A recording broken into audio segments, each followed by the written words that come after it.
கர்த்தருடைய பரிசுத்த நாமத்திற்கு மகிமை உண்டாவதாக. பிள்ளைகளே, இதோ உங்கள் வாழ்க்கையை புனிதமாக மாற்றக்கூடிய ஆண்டவராகிய இயேசு கிறிஸ்துவின் 10 கட்டளைகள். 1. என்னையன்றி உனக்கு வேறே தேவர்கள் உண்டாயிருக்க வேண்டாம். 2.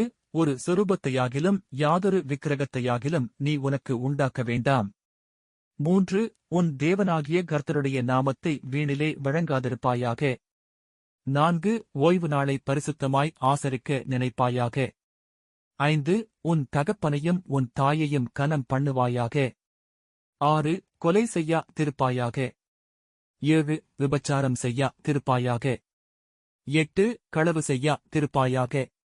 9. பொய்ச்சாட்சி சொல்லா திருப்பாயாக. 10. பிறனுக்குள்ள யாதொன்றையும் இச்சியா திருப்பாயாக. நம்முடைய கர்த்தராகிய இயேசு கிறிஸ்துவின் கிருபை உங்கள் அனைவரோடும் கூட இருப்பதாக. ஆமென்.